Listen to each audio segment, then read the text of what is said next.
Welcome to Master the Game. I am Juice, and I'm going to fix the overlay here in a second. But with that, welcome to our Dragon Age campaign. We play this every couple weeks. Our wonderful game master is Draven, and he offered to run this for us a while ago. I do want to say quickly, too, we will be doing a giveaway where we'll be giving away a Dragon Age bundle towards the end of this campaign. So we're playing the Dalish Curse. It's a moderately short campaign, and closer to the end, hopefully at the last episode, we will do this big giveaway. So with that, Draven, go ahead and take it away while I fix the overlay. All right, thank you. So when we last left our intrepid heroes, our Orlesian friend got into a little bit of trouble trying to infiltrate Koalan's group of conspirators, we'll say for now. Individuals hoodlums. That were hoodlums, ne'er-do-wells. Mm-hmm. Unfortunately, word got back to Koalan that you arrived like step in step with the rest of the individuals, including an injured Dalish elf that you seem to have been protecting. As a result, Guillaume got his facial features rearranged. He survived. It was non-lethal, but lost a couple of teeth, and he's had better days. Outraged by this injustice, Sir Langdon is taking Guillaume along with Honora to the village warden to sort of protest and to see if there's anything that they can do in terms of bringing Koalan to justice for his assault, while Valeria decided to investigate the blacksmith shop. So she arrived, noticed that all the windows were shuttered and that the door was locked. So she picked the lock, opened the door slowly, and was shocked to discover that I'm actually going to start with the rest of the party, and then we'll get back to her. Of course you are. Of course you are. Got to keep that anticlimax away as long as we can, right? All right, so Sir Langdon, you arrive at the village warden, whose name I totally remember, Tarl Dale. You arrive at his residence, knock on the door. You are greeted by one of the workers and one of the servants inside, and request an immediate audience with him. Yeah, out of character. I don't remember exactly what we were talking about doing with him last time. Were we going to get his permission to arrest the guy or something? Well, there were different lines of dialogue. Some of you were talking about arresting. Others were talking about legal arson. I think that was Josh. I was the one who was discussing going ahead and sending in a few thousand soldiers to lock down the village, kill every one of them, turn out the families and pauperize them, and then go ahead and execute the mayor for his failure to do his job. Mm-hmm. Right. So I think you settled on just see if you can arrest him, though, because that's probably going to be the easier thing to do. Yeah. So he comes down. You're sort of taken into sort of like a study area where you met with him before. You were served some drinks, and when he arrived, he takes one look at Guillaume and just wants to know what the hell's going on. Your blacksmith is what's going on. I'm here seeking your approval to detain Koalan. Koalan did this? Yes, him and some of his scumbag friends. Well, what happened? Tell me exactly, in detail. Guillaume? Yeah, I went in there and they jumped me. There was a bunch of hoodlums. We were having a discussion. See? Civilized men do not jump somebody in the middle of a discussion when they have them outnumbered. It was 20-1. I was the one. That's a lot. I mean, I'm glad you look bad, but I'm glad you survived. That's quite a large number of people to take on. And you say this happened inside of the Smith shop? Yes. Where else? 20 people. That must have been packed pretty tightly. Barely move. They've been plotting something, I think. Do you have any idea what it might be? I don't know. Why would you meet up with 20 men? Oh, admittedly, there's not too many reasons, but did he say anything to you? Guillaume?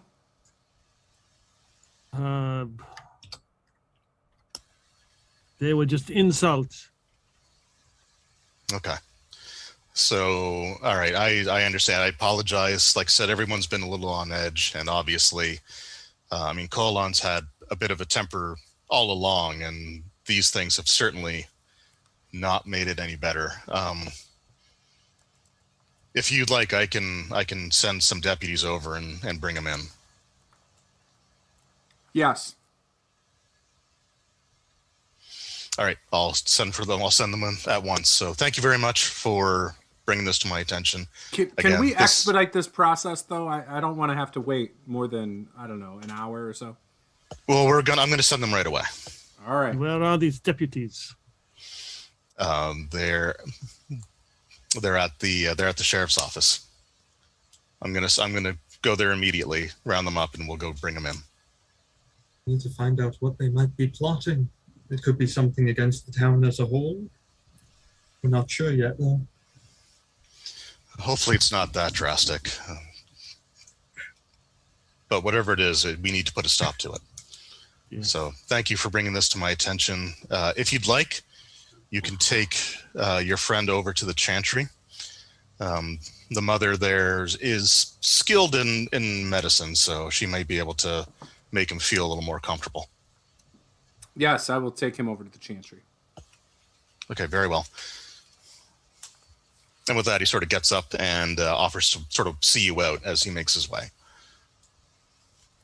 Where is his office in relation to where he's going? Like, it's just it's about a minute's walk away. It's just a couple buildings down. Is the chantry on the way there, or is it opposite direction?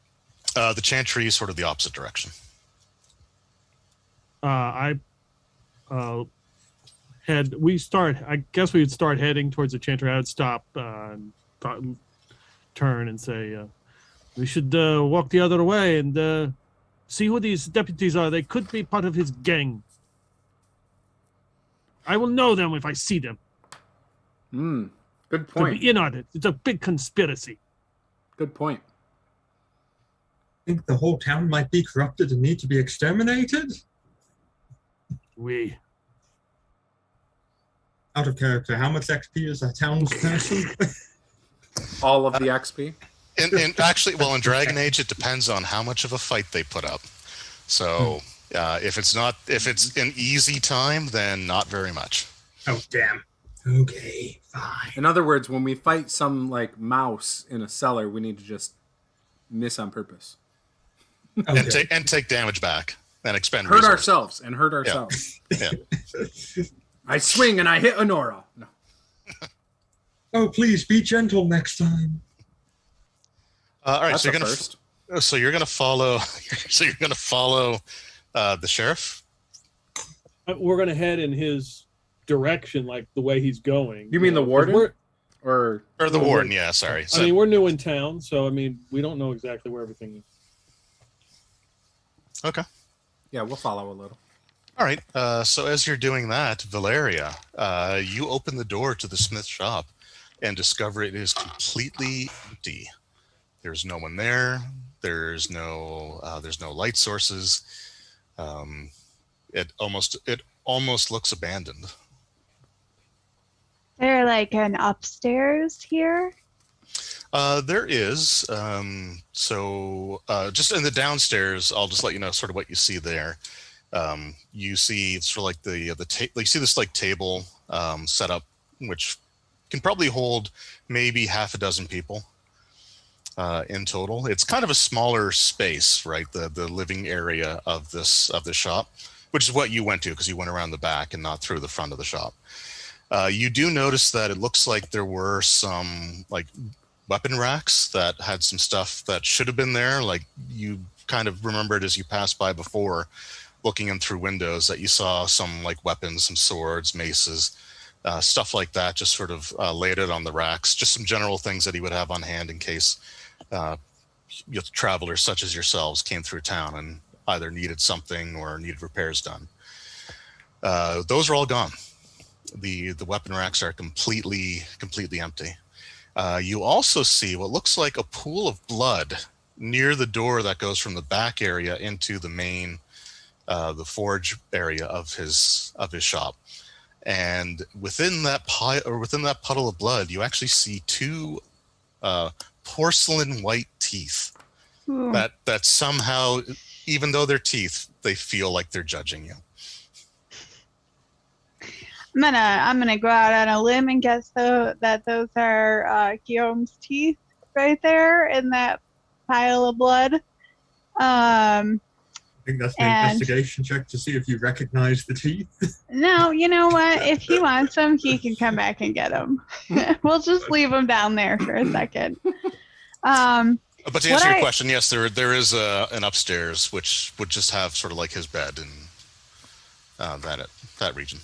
Yeah, what I want to do is, go into his quarters or his bedroom or whatever, and kind of search through what's up there and see if I can find anything like he might have left behind or something that would indicate maybe where he would have gone, who he's friends with, anything like that.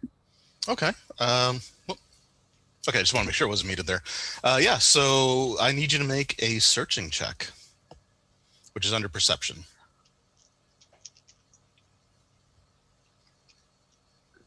Questionable. 16. 16, okay. So you see, up in the bedroom area, it's pretty Spartan, I guess you could say. There's the bed, there's a dresser, and there's just a small desk where it looks like he keeps his business ledger and everything. As you're looking through it, you can kind of see that, going back a few weeks, just the style of his handwriting alone seems to start getting more and more aggressive as time goes on. Starting from roughly when the elves arrived in town, to now, you can see he's writing much heavier, scratchier. It's just almost as if there's some sort of anger just brewing in him. That was coming out. You do also you see what looks like just a stack of some parchments, and there appears to be as if one of them looks like he was writing on it, and you can sort of see indentations of what he was writing, but you can't quite fully make it out. It's just sort of the gouges in it, sort of from heavy writing on a piece of paper that was stacked on top of it. Okay. I'll take that with me.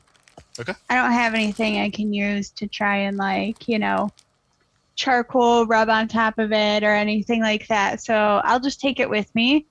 There would probably be some coal in the forge.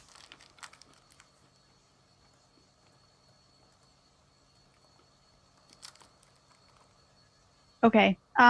So aside from that one, the rest of the parchment, are those blank, or do those have anything on them? Yeah, those are blank. So whatever he was writing, it's no longer here. Okay. Yeah. So I'm going to take the ledger with me. And then I'll take that piece of paper downstairs, and I'm going to grab a piece of coal on my way out. Okay. And then I'm going to get out of there. Okay, so going back to the rest of the party, you sort of follow the warden, the village warden, from a distance. He goes in to the little jailhouse, basically, comes out with a couple of his guards or deputies, and they don't look familiar to Guillaume. So they are probably the only two other people in the town that didn't take part in the beating. How fortunate for them. I will spare their lives. So they start making their way towards the smith shop. So Valeria, as you're upstairs sort of gathering all of this stuff, you can hear what sounds like one of the doors downstairs opening. And you hear a voice yelling out, "This is the Warden. You need to come with us." I'm gonna make sure that all the papers are safely stowed away. And I'm gonna casually walk out there. And say, who are you looking for? You're going to go down and talk to the Warden? Yeah. So he seems confused when the person that he was expecting to show up wasn't there. And instead, one of these strangers from out of town is standing inside of the smith shop. He's, what? How did you get in? The back door was open. I came to talk to him. Didn't you see what he kind of had a run-in with one of my friends, and I wanted to get his side of the story. Okay. Since you said that the back door was open, I need you to give me a communication deception check. Are you sure it's deception and not like persuasion? Well, since you actually picked the lock, technically you're lying to him. Okay, fine. Well, technically it was open after she picked it. Yes. Yeah, that's, I mean, it was. so from a certain point of view. Yeah. So that's 17. Okay. And I got, what did we get? Like, doubles? I got doubles. I did. Yeah. Role-play Okay. stunts? Yep. So they're role-playing stunts. So you can sway the crowd. Well, how many points did you generate, I guess? Oh, I got 4. Ooh. So I could keep my roll going, and I could. You could flirt. I could flirt with him. You could. It What the hell? seems to be working. It seems to be Figures working. my wife wants to flirt with everybody in town now that Up she's single. until now. Yeah, it's up to you. You can flirt, jest, stun silence, sway the crowd. You can go all Columbo on them, or you can just throw in a witty barb. Can you sway the crowd twice? No, you can't take the same stunt Okay. twice off of the same pool of stun points. You see, my husband's always talking about how he likes going into open doors in buildings. I'm just wondering how these buildings work. Stun Yeah, I'll go- silence. Ooh. I'll go with flirt. Okay. So once again, I find myself saying, make a seduction roll. More memes about the horny Paula. Does that Don't fall worry, she under doesn't even flirt with me. communication? Yes. That follows under communication, yes. Okay. 15. I also got doubles on that too, if it matters. No, you can't. Okay. Generally speaking, you can't generate stunt points off of a stunt. So you got 15? Mm-hmm. Okay. He got 14. So, yeah, I guess he just sort of gets distracted by your wiles, and just like, well, just in the future, it could be dangerous just to walk into people's business, like homes or private businesses. Just keep yourself safe. We wouldn't want anything to happen to you.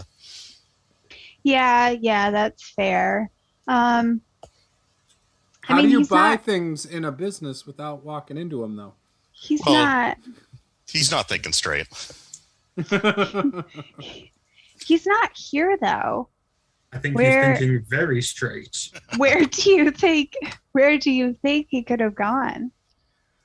I noticed all the weapons seem to be missing too. So that kind of, he shakes his head, like almost like he's trying to shake himself out of whatever stupor he was in based on your roll. And it's there's nothing, like no weapons left. No, I noticed. I mean, right as I walked in, no weapons, and look at the pool of blood down there. There's even some teeth in it. Well, I think I know whose teeth those belong to, or whose teeth they are. Okay, that's not good. I need you to get the rest of your people. Sure. I think they were headed to the Chantry. They should be there right now. Okay. Perfect. I'll go grab them. Do you want me to bring them back here? No, just bring them to my manor. I'll keep my deputies here in case he comes back. Okay. But he just takes a look around, sees how everything was locked up. I don't think he's coming back anytime soon. All right. So I'll head out the door. I'm going to go out the back since it was sort of like an alley back there. Mm-hmm. There wasn't like a main street area. On my way to the Chantry, I'll try and find somewhere inconspicuous to take that. Did I get that piece of coal? Or I was on my way down to grab it? You were on your way down to get that, so... Oh, okay. All right. Well, I'll just head over to the Chantry then. Okay. So you guys sort of arrive, the rest of the party arrives at the Chantry at the same time as Valeria. So you kind of like bump into each other just as you're sort of getting up to the Chantry steps, since you didn't actually go straight there. Yeah, take it away. Nora, we're getting Guillaume some help. I guess they can help him out with some medical, and I don't know. His teeth are gone. I mean, yeah, I saw him at the blacksmith shop. They're still on the floor. If you want you to did not get them? Well, there was a big pool of blood, and what's his name? The guard guy.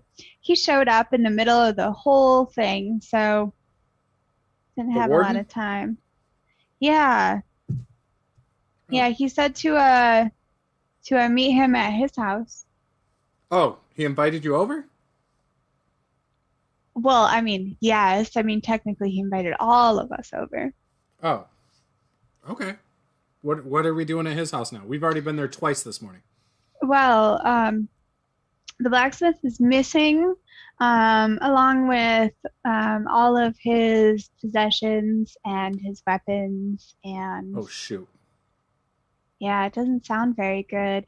I was able to find, though, in his bedroom, a copy of his business ledger. And it looks like maybe he had scribbled some sort of note. This paper was underneath it, so maybe we can decipher something from it.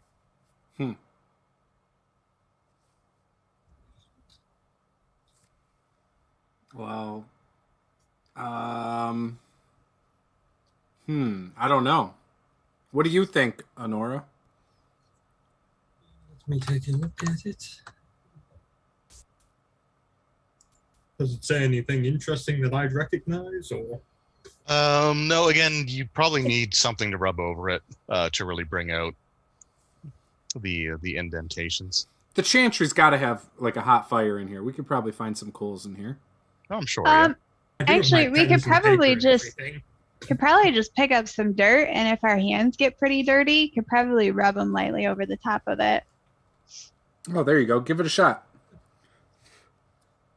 I'll try it. All right. I knew there was a reason I traveled with you, Valeria. All right. So, yeah, I'm not going to make you roll for that or anything. So, again, you see, it looks like very angry, like just writing, like, again, very jagged lettering. Obviously doesn't seem to be in his right frame of mind. It looks like there's other things that were sort of also written on piece of paper above that one as well. So it's hard to make out everything precisely. But you do see the words knife ears. You see the words outsiders, and you see the words own hands. And that's pretty much all that you can make out. Now, it does look like he's also written the same thing several times over, because you notice that like there's sort of offset lettering saying almost the same thing and pretty close to the same spacing. So you think he may have sent out a few of these letters. So it was knife ears, outsiders, and own hand. Yep, own hands. Own hands.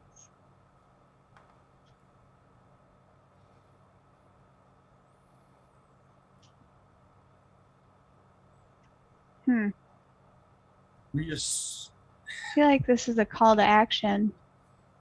by the sound of it, which is not protected under First Amendment freedom of speech rights in the U.S., so that means he can be arrested for it. This is for Ralden. Not protected under First Amendment freedom of speech rights in Feralda, which means he can be arrested for it.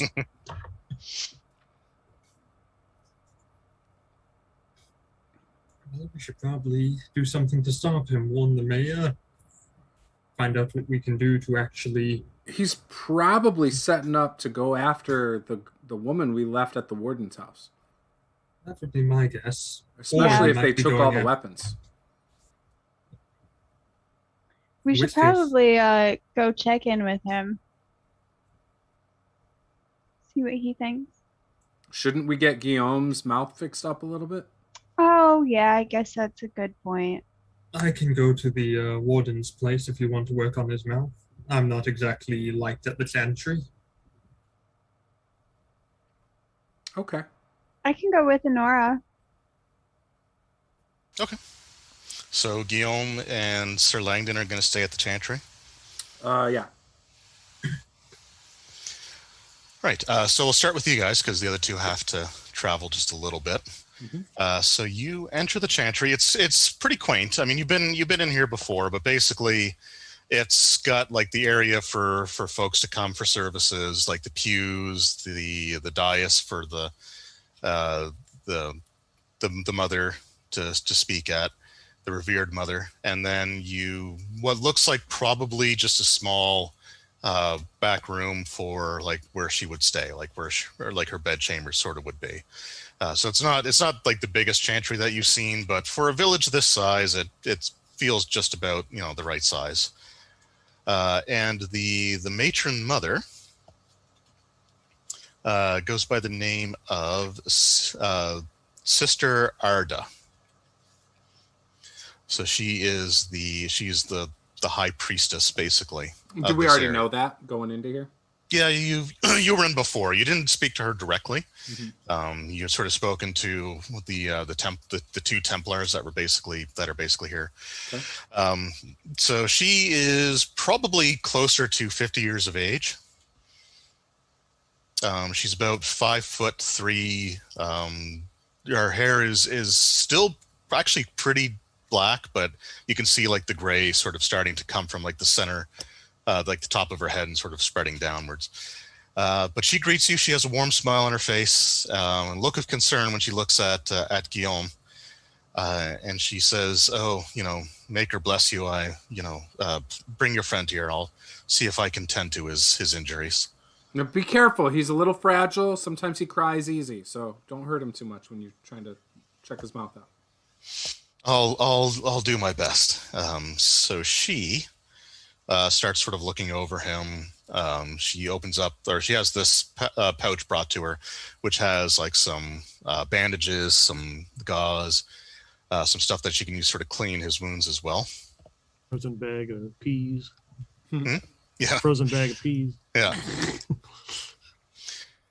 So she will make a healing check. Okay, so all of your subdual damage is basically gone now, and the way that she treats you, it does actually sort of numb the pain in your mouth. So like you don't feel like the intense throbbing pain of having several teeth knocked out the hard way. It's still a little achy, but it's a lot better and enough that you can like focus properly on things without any issues. Okay. Yeah, thank you. Let's see. Assuming I've got some kind of coin on me. I don't know how much. Is it customary to? Is there like a tip jar or? So you can leave a donation to the chantry. And that will always be appreciated.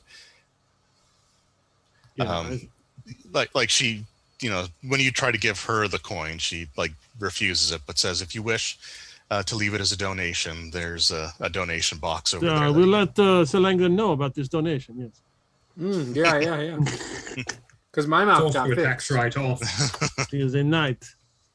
Yes, and my mouth was the one that was tended to.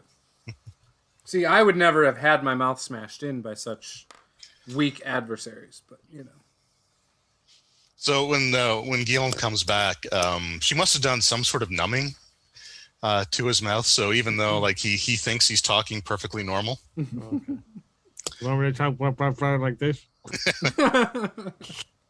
And yeah, he takes a drink of water, and some of it like just dribbles out like inside of his. Everywhere.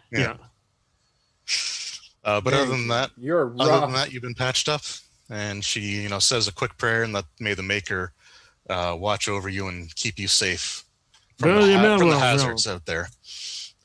I like this version of you, Guillaume. He elbows you in the ribs. I'm okay. I'm wearing armor.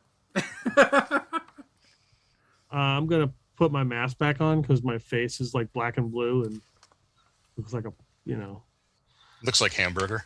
Yeah. So. All right, fair enough.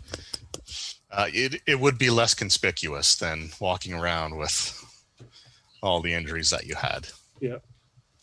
All right, so Honora and Valeria, you make your way back to the warden's home.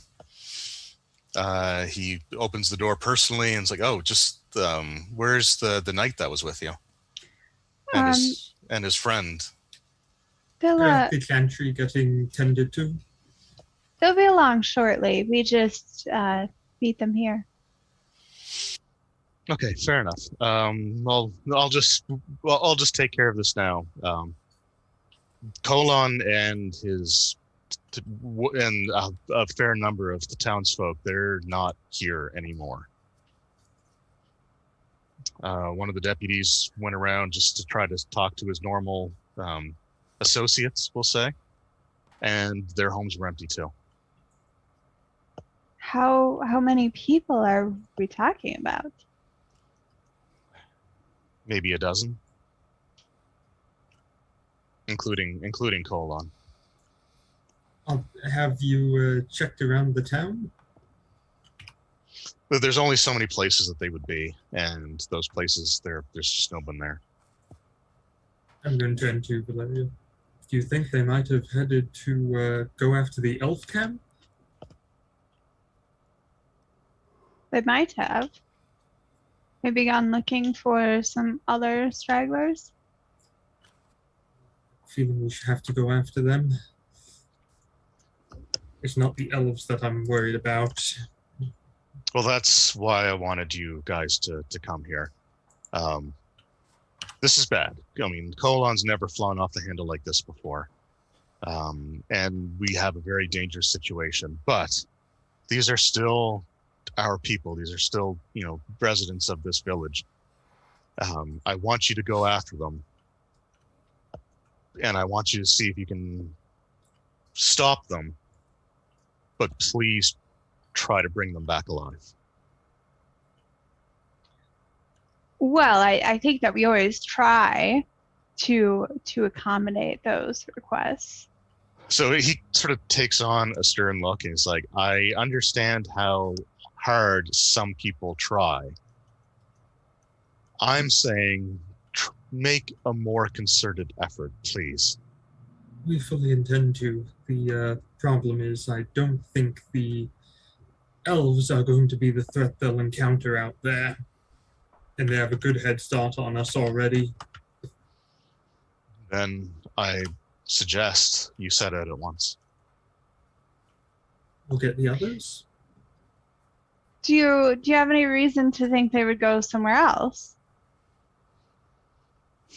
No, they seemed pretty upset with the incident that happened with the Dalish a couple weeks ago. And it just seemed like they never, especially Koalan, never really truly let it go. With you bringing with you bringing one of the Dalish here, I think it sort of reopened those barely healed wounds. If he went anywhere, it had to be out into the woods looking for the elves. I can't think of anywhere else that they would go.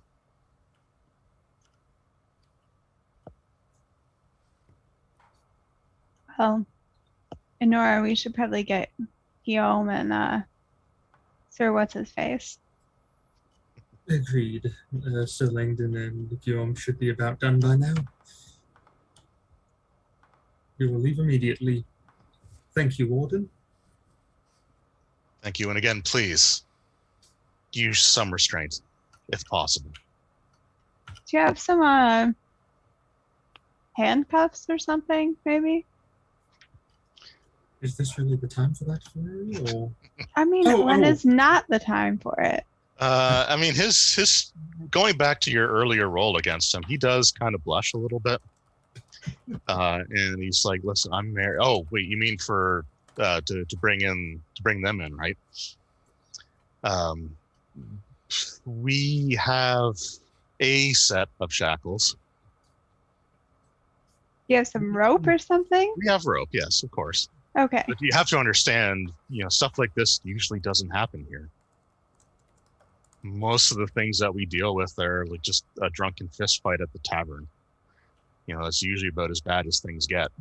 The need to actually arrest people or detain them is just something we haven't really had to deal with. So we're not as equipped to do that as, maybe where you're from. But what we have, you're free to take as long as you bring them back. The shackles more than anything. We can always replace the rope. Okay. I'll take some of it. At least we can tie some people up or something. Okay. Again, not the time. Like she said, it's always the time, apparently. We're in a hurry. We must be swift. Well, if we got rope and stuff, I guess we can head out and try to find the others. Find out if they're done yet. So making your way back to... Ashara, by the way, she's fine. She's sort of resting comfortably.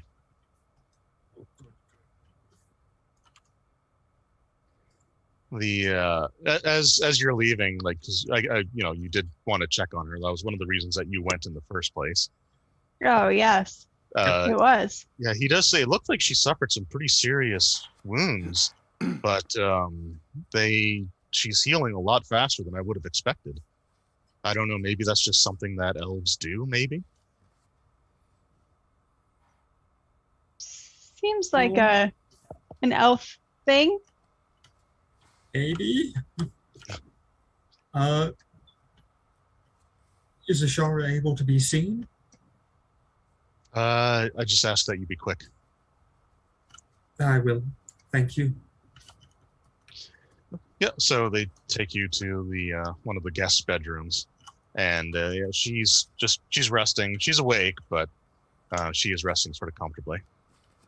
Ashara, how are you? I'm doing better. Thank you for everything that you and your friends have done. Excellent. You had us very worried for a while when we found you. I was pretty worried myself. I'd like to look at her body while I'm discussing this with her and see if there's anything different about it.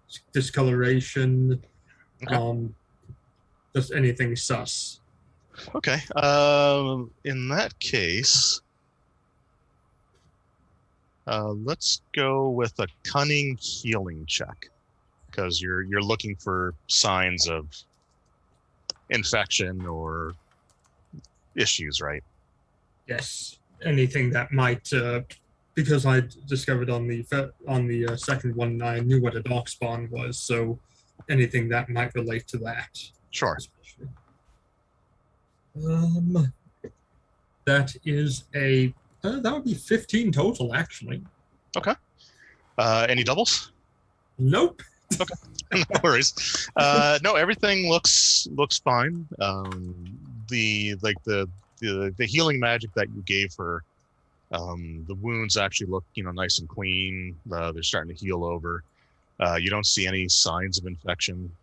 Usually with Darkspawn, what happens is if their blood gets mixed into yours, then that's where it can cause issues. But it doesn't seem like that happened. Okay, good. Well, I'm just glad to see that you're okay. Well, she's like, I appreciate it. Thank you. I'll take my leave then. I look forward to your return. I'll get up and walk out. Okay. We know where this elf camp is, correct? Didn't she draw us a map? She gave you a map that sort of shows, it's crude, but you can follow it from the town to where the camp was when it was attacked. And then she also has some landmarks that you can follow to get to where she was held captive and escaped. Okay.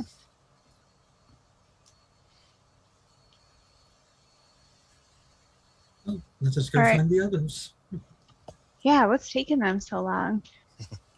They're probably going out for drinks afterwards, knowing them. Probably on a scavenger hunt for those teeth. Oh, speaking of which, the warden, he's like, I believe this belongs to your friend, and he hands you, it's just like a cloth handkerchief, and wrapped up inside of them are the 2 teeth that were recovered. Look like his teeth. Perfect. I feel judged just looking at them. As well you should. Orlesian teeth are very selective. Very hard to find. Yep. Okay. Right, so making your way towards the chantry where the other guys were? Yes. Okay. I'll wait outside. So as you're sort of making your way, you do see one of the Templars comes out and just sort of walks towards you guys. Gets real, starts, kind of looking in your direction, Honora, and seems to be walking with a little bit of purpose.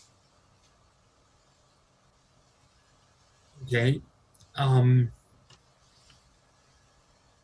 Did they seem to speed up when they saw me? Or? No, the pace stayed pretty much the same. And they're moving quick. And they just look like a normal townsperson or a chantry person? They are very clearly like wearing chantry garb. They're not wearing. He's not wearing like his plate armor or anything like that, but he is wearing vestments from the church. Okay. Glancing. Quick question: what are the streets made out of here? They would be just dirt. Just dirt. Yeah. Packed down pretty hard, just from like decades of people walking over them and carts and stuff going over them. But it's mud, basically mud and dirt. Okay. So I wouldn't really be able to tell if his boots look especially muddy or anything, like he's been out of town, correct? Yeah, it's kind of hard to tell. Okay. I'm going to walk back down the road a few houses or blocks, enough that I still can keep the entrance in sight, but I'm out of the direct line of sight of this place. So you're just going to change direction? Not conspicuously. I'm going to keep heading there and then stop at like another building that might be a store or something if there's anything on the way there. Okay. Yeah, there's like the general store. Yeah. Okay. I'll do some window shopping. Sure. So as you're sort of doing that, you see this Templar again, just kind of like walks up to you and just looks at you and says, "Ma'am," and then carries on. Did he seem to be looking me up and down or anything like that? Why don't you make a perception empathy check to discern the feelings or emotions of others. I don't even have empathy in real life. How am I supposed to do this game? Well, it is a role-playing game after all. That's the beauty. You just roll for it in this game.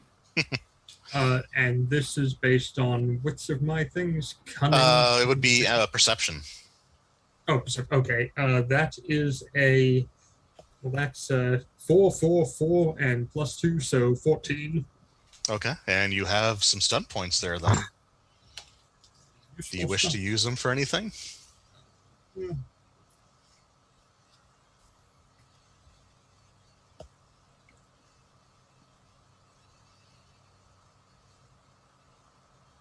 Nothing really seems to work. Okay, well, that's fine. You could flirt.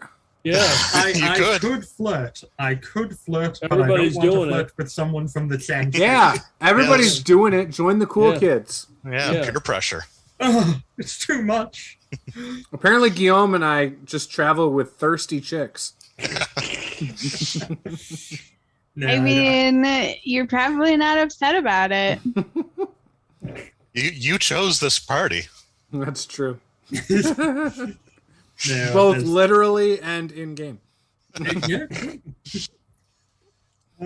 Do you want to flirt? Nah, it's not going to get me anything, and it's just going to draw eyes upon me. Might get you a chantry bodyguard. Might get me a chantry seeing what I can do with killing me. Yeah, you do. He did kind of, give you like the full scan sort of thing as you walk by, and you get a little sort of just a fleeting sense of remorse shortly thereafter. And you suspect it's because like the Templars have to take like vows, and they're not allowed to give in to their more base nature. So you think that for a second he broke his vow and felt bad about it. Oh, okay. He can suffer. That's another point against the chantry for me. All right, so for Guillaume and Sir Langdon, they come out of the chantry right around the same time that Valeria sort of gets up to it. So you see Sir Langdon come out. You see Guillaume come out. He's wearing his porcelain mask, and you're not quite sure, but you think there's like just some drool or something coming out the bottom of the mask. Are you guys doing okay? I like this version of Guillaume way more than the previous version. Well, I brought you a present. I'm gonna take out the handkerchief with the teeth in it and give it to you. Yeah, he takes them and cradles them. You might be able to put them back in your mouth. You just got to push them in really hard. No. Do it now while it doesn't hurt as bad. I just put them in my pocket. Fair enough. Do we see the encounter with Honora and the Templar? You sort of come out just as the you see Honora kind of veer off, and you see the Templar sort of walk up to her, say something real quick, and then just sort of keep walking past. Okay. Honora always does that, and it's always so obvious that she's trying to avoid the Templars. What can I say? Some men are suckers for stockings and stilettos. I mean, you're not wrong. She's not talking about me. I'm talking about Guillaume. He knows class when he sees it. And he hasn't seen it for a very long time.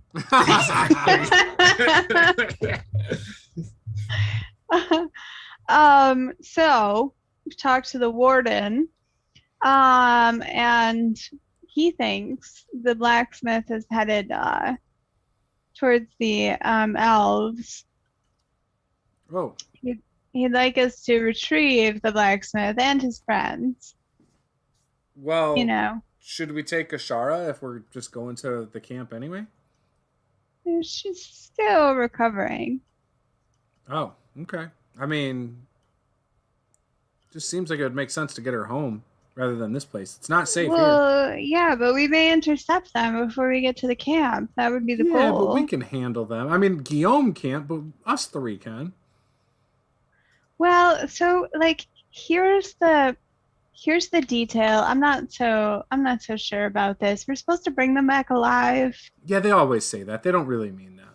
There's a dozen of them. That seems unrealistic. Yeah, there's no way all of them are going to come back alive. And I thought there were 25. Well, I mean, I don't know about the attack situation. He just said that other people in the town are also missing. And he said 12 of them? Yeah, maybe a dozen. Where are the other 13? Probably hiding.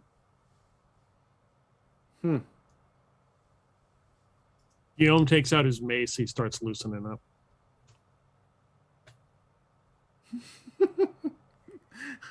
Stretch a little bit. Mm-hmm.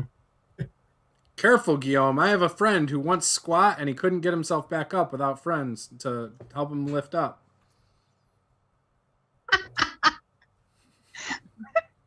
Sorry. One of our friends told us that story this weekend. That did sound oddly specific. He was limbering up to play pinball, and he squat, and then he couldn't get back up.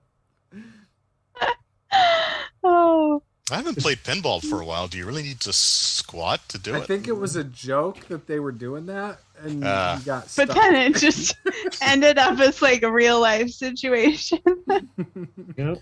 They were at a pinball bar. Anyways.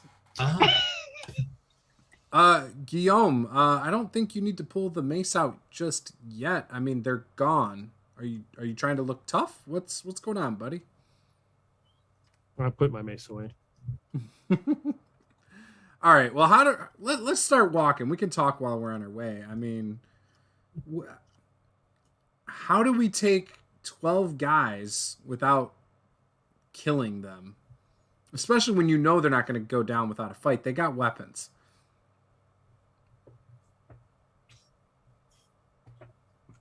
I don't think we worry too much about the details. Or about we just kind of, wing it. Honora, don't tell me what you can do, but do you have something you can do that would take out 12 people without killing them? Without killing them? Yeah. Do we care if they're burned horribly? I mean, if they're alive, and then that meets the criteria, right? I have something I can do then. All right, perfect. Keep them alive, though. I'll do my best. All right, so we're putting all of our eggs in the basket of Honora. Sounds good. What could go wrong? I will prepare my bow while we're walking. Okay. So you, just based on the map and like the rough distances that it appears to depict, the camp is probably almost a full day's travel from the village itself. I would think we'd be hurrying just to try and get there at least before the blacksmith and his friends. So I feel like we would keep a brisk pace. Sure. So after about 3 hours, so I guess I should ask first of all, what's the party marching order going to be? Great question. Usually I volunteer to go up front, but if somebody else wants to, I don't have. I can scout ahead, actually. Would probably be a good option since we're probably hoping to sneak up on them. Sneak. Speak for yourself. Well, you go clankety clank in the bag. I will sneak up on them. So how far ahead do you wish to be from the rest of the party? No more than 52 yards. No more than 52 yards. I mean, no, really, I don't want to be so far ahead that I can't get back to them quickly. But far enough ahead that Sir Langdon, that I can't hear him from where I'm at. Like the armor or him just talking about how great he is? I mean, either one, honestly, right? You kind of got to be counting. He is pretty great. Both. He is a noble. It is true. All right, so So we'll just say that you're about 100 feet ahead. Okay. So they're kind of taking like the main road, like the path into the woods. So you're kind of more off to the side, sort of going like through the trees and just sort of staying off of the main road enough that you have a better chance of actually being able to be stealthy. So why don't you go ahead and roll a stealth check for me? Mm-hmm.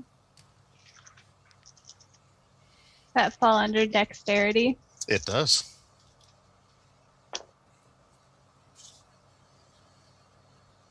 Um, 17. Okay. If I fail, I do get to re-roll once. Sure.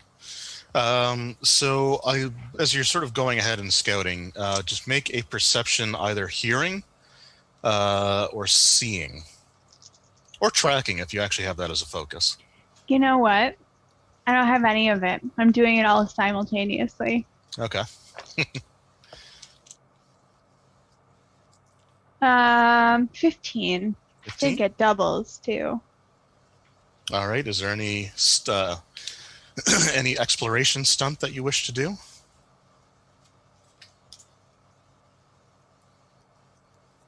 I would recommend against with a flourish.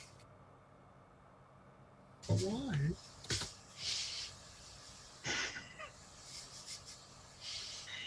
Most fabulous sneaking I've ever seen. I'll take the upper hand. Okay, cool. So why don't you go ahead and re-roll that stealth check? Whew. That's nerve-wracking because I rolled really well. Someone rolled a natural 18. Well, you get to add your dexterity score. Actually, I rolled a 19, and I also got doubles on that one, too. Okay. So you stumble, or so as you're sort of making your way through the woods, you just about stumble upon like a bear, just sort of like meandering through the woods, and the bear like looks in your direction for a second, but then after a few moments, it just sort of turns around and starts just lazily meandering off in the opposite direction. Definitely did not want to have to kill that bear. And what was your perception result again? It was 15? Yeah. Okay. You also noticed that there seems something strange about the bear. It looked kind of similar to those wolves that you fought at the farm, in that there were like these bony protrusions sort of piercing through its hide. Oh. Like, didn't we decide those were like tainted wolves or something? That sounds familiar. Sounds like a song. Sounds cuddly. The wolves. The villagers did talk about strange creatures in the woods that they blamed the elves for. You know what? I'm not going to blame the elves, though. I think there's something in the water. All right. And the blacksmith drank it. That's why he got all crazy. That's a theory. Seems legit. All right. So after another hour, I need you to make another stealth check and another perception check.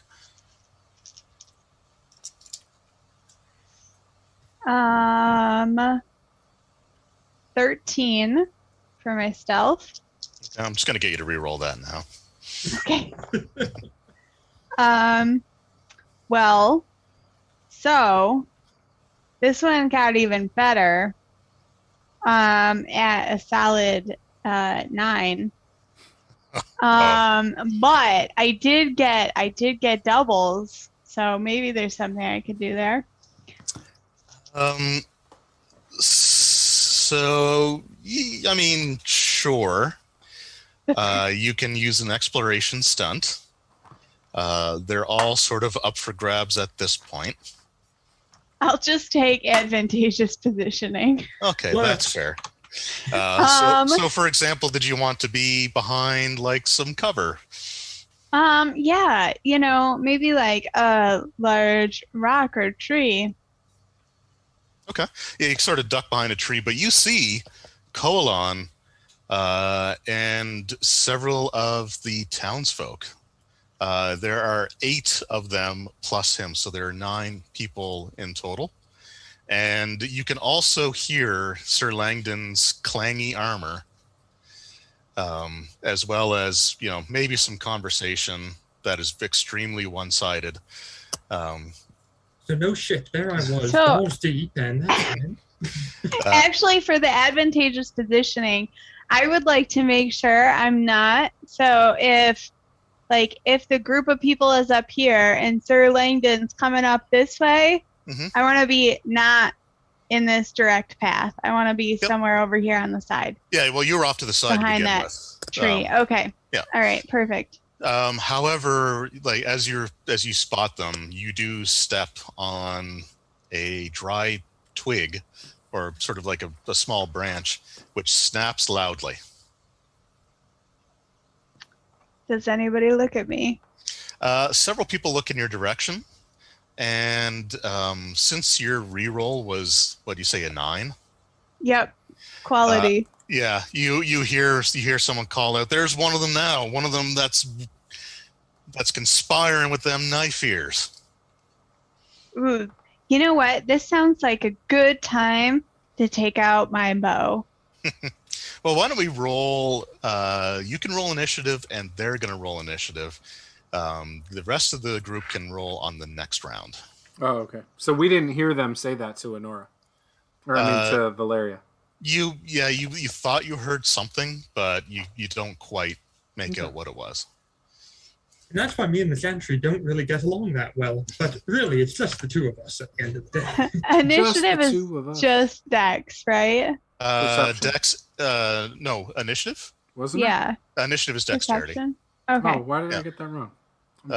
You might be thinking Pathfinder. So it's another solid 9. Okay. Makes up for those 17s and 19s earlier. Well, you did circumvent what could have been a really nasty fight. So those 17s came in handy. You cost us XP, Paula.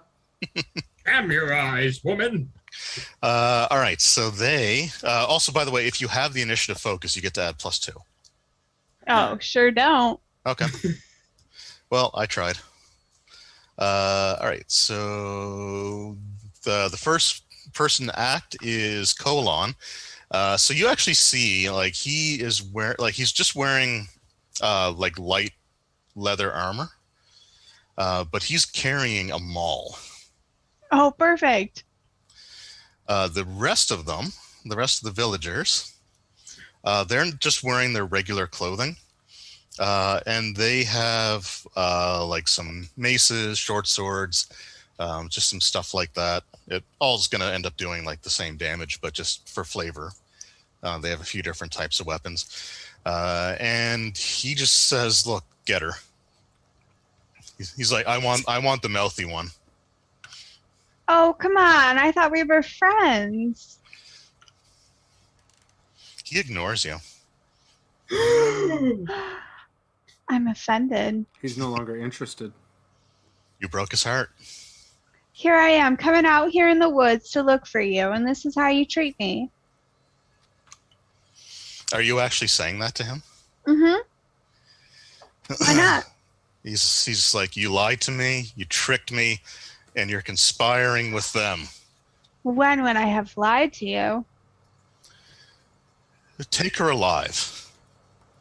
And then we move on to the villagers. So 2 of them make their way towards you. And they don't quite make it to you this round. but they're only about 4 yards from your position now.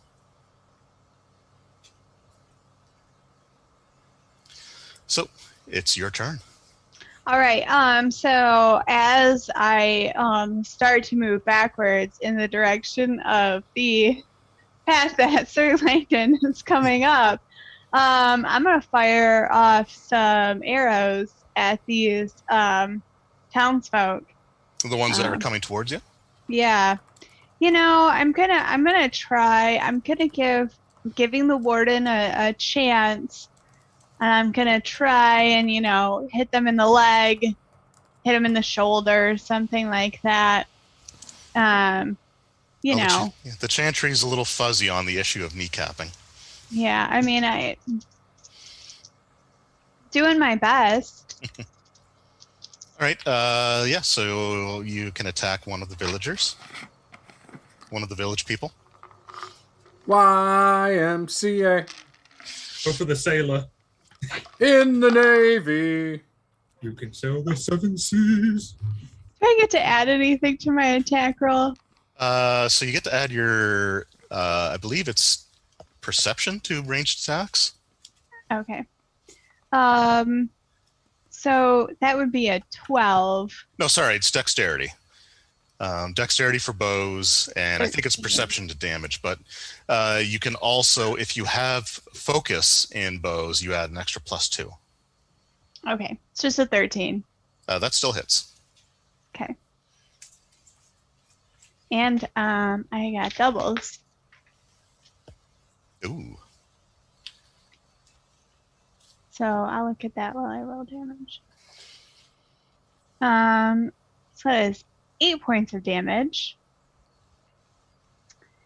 And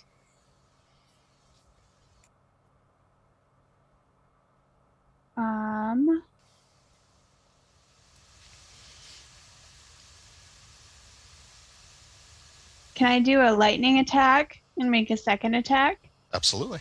If you have the stun points for it. Yep. I'll do that. Against the same or a different target? I'll do the other one. Okay. And then I'll also do skirmish, and I'll move myself away from them. Okay, so that's 2 yards for each stun point that you spend. How many are you putting into that? Just one. Just one? Okay. Yep. And then the other one is going to be 12. Okay. And to hit. That hits. And so you were also moving back, right, at the same time? Yep. All right, and that one is 5 points. 5, okay. So what's your speed? 12. 12? Okay. So that'd be 6 squares on the board. So you get to move an extra one. 1, 2, 3. Okay. All right. So Sir Langdon, Guillaume, and Nora, up ahead, you actually hear the sounds of what sounds like someone crying out in pain.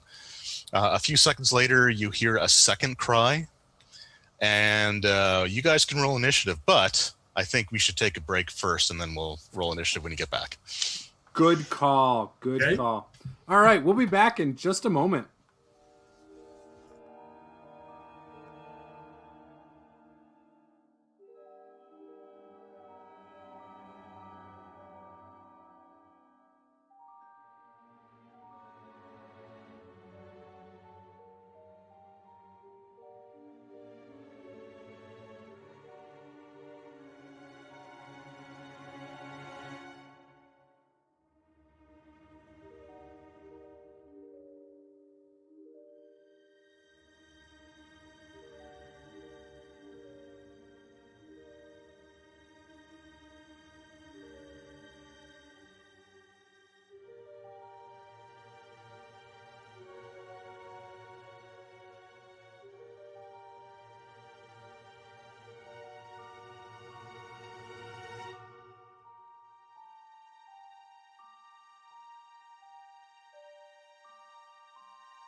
All right, we're back.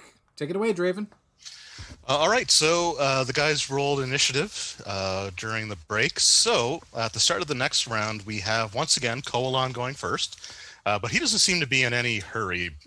He does see Sir Langdon approaching, and his grip on the maul sort of tightens, and you see kind of a sneer come over his face, but he doesn't do anything quite yet. Up next, we have Sir Langdon and the Angry Villagers all tied for initiative. So what is your dexterity? Mine is a 2. Okay, so you get to go first. Okay, so I, again, like I had said earlier, I had my bow out and I'm readying it. I am going to do an aimed shot. Okay, I think that gives you +1 to the roll. Yeah, I think so. I was just going to double check. Aim is a +1, correct. Okay. Yep. How many yards away am I? So right now you are 2, 4, 6. So you are 18. So Koalan's kind of out front, and he is 18 yards ahead of you. You sort of like crested a hill, and that's where you. So it's within my short range. Okay, good. Ooh, wow. 6, 12, 13, 14, 15 to hit and doubles. Okay, let me just double check, but I'm pretty sure that is a hit. Yes, that is a hit. Okay. So then with that, I am going to do a skirmish, because I only have 1 point on my stunt die. And I'm going to move myself 2 yards closer. Okay. Are you also moving your standard movement as well towards him, or just taking Could I do that? How many? You get 2 minor actions, is that right? Or 1 minor action? No, it'd be 1 minor action, yeah. So I had done my aim, though, for that. Right, yeah, that's right. Yeah, so you just move the 2 yards. Just the 2 yards. Yep, gotcha. Yeah, there wasn't anything else that really looked that interesting to me, so, you know. Okay, fair enough. All right, up next. So now I'm 12 yards away, is that what you said? 14. You were 16 yards before. Okay. Yeah. Okay. And I yell, "Bring it!" As you stand in place. Yep. Yep. Okay. All right. Up next is going to be the villagers. So they're just going to start moving up. Do I need to roll damage? Oh, yes. Actually, that would be a good idea. No, you're going for the pacifist run. Well, that is 8 points. 8 points. Okay. Yep. His armor absorbs some of that. Okay. But this still kind of bites into him a little bit. Right. He's kind of like tries to like rotate his shoulder a little bit where you hit him, and decides that he's still good to go. Sounds good. All right, so yeah, the other villagers. So they are going to start moving up as well. Now, since Valeria sort of moved towards the road, the 2 that she shot, they're actually going to be able to charge her. So they move their regular speed, and then with charge, they can move up to half their speed again, and they gain a +1 bonus on the attack rolls. So they charge her. The first one will attack. And that is a 14 versus your defense. Yep. Okay, and they deal. Sayonara, you're going down. So they deal 6 points, or the first one deals 6 points of damage with his attack. And you subtract your armor rating from the damage dealt to you. Okay. The second one. That is 18 on the dice. So that is 3 6s. They get +2, so that is a total of 20 to hit you. A miss. Nope.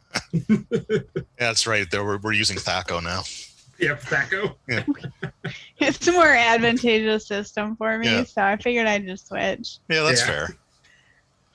All right. So, he is going to actually deal a lethal blow to you.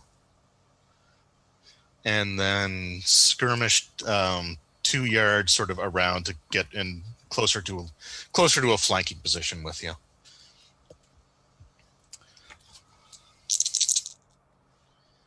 Ugh, that's a high roll as well.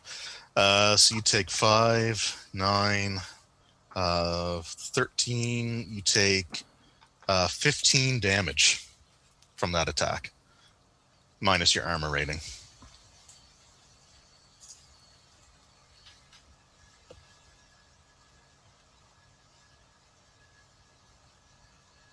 What are they attacking me with? So they were attacking you with short swords. You now see Valeria has slices all over her and is bleeding profusely as she's trying to continue to back away from them. Is she cute while bleeding profusely? Yes. Fantastic. Must save. All right. So the other ones move up, but they can't actually get into melee range with anyone this round. But they are advancing. Then we're going to go to Anora. How far away from me are they now? So the closest one was the one that actually landed the super heavy blow on Valeria, and they are 8 yards in front of you. And how far is the furthest one away from me? That would be Koalan, and he is 16, 18, so he's 20 yards away. You're so close and yet so far. And they're all kind of along the road. How wide is the road? So the road itself is probably about it's about 20 feet wide. Okay. And how close are they to each other, most of them? So there are a group of 3 off to your left, sort of up ahead off to your left, that are 2, 4, 6, 8, 10 yards and 12 yards away, sort of in a triangular formation. Okay. Those are that's the largest group that you'd be able to get sort of in a small area. There's another group that are pretty close together, but Valeria is right in the middle of all that. I didn't ask where Valeria was. I said, what's the size of the group there? Okay. So there are 3. There's 2 attacking Anora directly, and there's a third one who's only about 2 yards away from getting into melee range with her as well. Okay. So if I send out an 8-yard long flame towards them that's 2 yards across, I could get 3 people in 2 separate groups, correct? Yes, but one of them would involve potentially hitting Valeria. Okay. Well, I'm going to move up to the one that doesn't have Valeria there, and I'm going to go ahead and, I'm just kind of annoyed that I have to do this to begin with. And I'm just going to go, oh, come off it already, will you? And use Flame Blast on them. Okay, how many yards up are you going? Every 2 yards equals a square on the grid, so. Yes. Yeah. I'm going to move until I can get the furthest one that is 8 yards away, so I'm probably going to be 2 yards away from the closest one in this group. Okay. Yeah, you can get there easily enough and unleash. So make your casting check to see if you actually get the spell to function. Okay. That's a... Oh, come on, please. 10 and 14, plus my spell modifier 4 is 18, and I need 12. And I got doubles on that as a 6. Ooh. My spell stunt. And if I'm not mistaken, this is a spell save against my spell power 14. Okay. Dex. Dexterity? Yes. Okay. I don't think I can increase the spell power of Flame Blast, unfortunately. Yeah, you can. Increase spell power of your spell by 1 per stunt spent. Stunt point spent to a maximum of +3. So what does that do for Flame Blast? I'm not seeing anything here. Anyone hit? Oh, no, that's just the spell power is basically like the DC. You can make it harder for them to save against it. Yeah, in that case, I will... There's Mighty Spell, which for 2 points, it does an extra D6 damage. Mm-hmm. And that's pretty much it for extra damage. But there's other things like fast casting, skillful casting, which can reduce your mana costs. I will do the Puissant casting and reduce and increase the spell power by 2, so it's a 16 to save on the dex. Nope. Nope. And nope. So they all failed. So 2d6 plus 1 is 9 points of damage to 3 of them. Okay, they are horribly burned, but they are still standing when the smoke clears. Okay. Well, you know something? I left myself 4 points just for this specific occasion for another fast casting of this. Okay. Same spell? Yep. Okay, so you won't generate stun points for this one. Yeah. Correct.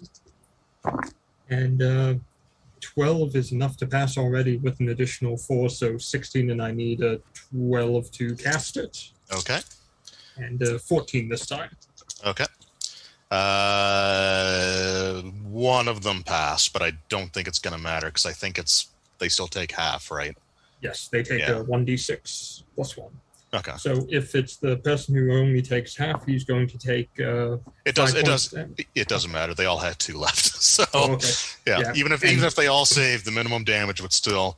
So they ignite, and you hear like just these horrified screams, and then just almost instantly after the screams start, they are snuffed out, and you see the burnt remains of 3 villagers crumpled to the ground. I tried to keep them alive, but they're quite flammable, it turns out.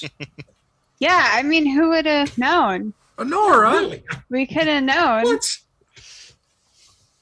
I did everything I could to keep them alive. I can't help it if they happen to have blood in their body that boils at a certain temperature. They were flammable. Koalan's okay, right? Yeah, he wasn't anywhere near that. He's probably the only valuable one anyway. They need a town blacksmith. Save at least one of his arms. Got it. All right, so that was your turn. Yep. That was a hell of a turn. So then we go to Guillaume. Do it for your teeth. Let's see. Remember the teeth tins. Yeah, you recognize the ones that are close to Valeria. You also think you recognize one of the ones that became a Roman candle, but nothing you can do about that guy now. You can spit on him. Oh, yeah, I can still beat him, his corpse if I need to. Let's see. So, how far away is... You might be able to feel it still. How far away is Valeria? So Valeria is 6 yards ahead of you. There's one directly next to her that's the same range away. And then you've got one that's 8 yards away that was attacking her as well. And then a couple that are 10 yards away and one that's 12 yards away. Okay. Well, the closest one, I just run up with my mace. Okay. And attack them. Sure. He was one of the ones that that was part of your mugging. Okay. 11. 11 just misses. Okay. All right, Valeria. Are they all dead yet? Some of them are. I'm just kidding. How do I still have 2 on me? Yes, you do, and there's another group of 3 that are moving towards you as well, or at least in your direction, general direction. So, are there attacks of opportunity? I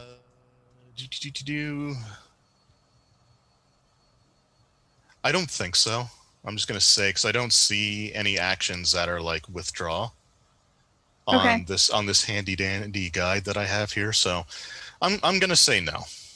Okay. So Valeria got hit pretty bad last time. So she is going to turn around and run backwards behind, I mean, literally whoever is behind her. So that would be Guillaume. Okay. You could run behind Sir Langdon if you wish and seek cover behind him, because he's only a couple yards further back. Yeah, whoever is the farthest back is what I'm going for. I want to be in the very back. All right, so you kind of run off and you duck behind Sir Langdon. Out of character real fast, how flammable is Guillaume? Hopefully not as flammable as them, but I guess there's really only one way to find out. There is, unfortunately. Although, actually, the way that you're sort of spaced out right now, if you move up 2 yards, then you can cast that again without hitting him. I could, but... Would I still, after moving, would I still have time to fire my bow, or does it take me the whole turn to move? Okay, so you were 2, 4, 6. So you moved 8 yards, so you should still have enough. So your speed is less or is greater than that, right? Yeah. Yeah. So yes, you can still make an attack. Okay. Maybe not. Maybe I can't. I don't think if 11 didn't hit, I definitely didn't hit. So, Valeria turns, runs, ducks behind Sir Langdon, but she's kind of like fallen over herself. So that arrow just does not make contact with anything but the ground. Okay, just kind of flies wildly past. All right, so that was everyone's turn. We're going back to the top of the round. And it is Koalan's turn. So first thing that he yells out is apostate, and get the apostate, and then he is going to charge straight at Sir Langdon. Captain Obvious. I mean, we really tried. We tried to negotiate with him. He didn't seem to. Yeah, I told him I just came out here to look for him. Oh, yeah, but after you broke his heart. Yeah, but you know what? He didn't want to talk about it. And they're in a relationship. You have to communicate. Oh, so that was the issue between you, is it? Yeah. He didn't want to communicate, clearly. It seems to me what we have here is a failure in communication. All right, so we have a situation here. No, because well, he ran up and I rolled 6, 6, and 4 on the dice. So solid miss. Well, that's enough to hit me. Definitely hit you, and he has 6 stunt points. Well, that's not a situation either. I mean, that's just. I think we miscommunicated and we weren't ready for this combat. I think you need to re-roll. Oh, okay. Do we need to do that? Well, we'll see how this one plays out first. You have disadvantage. Yeah, you have disadvantage.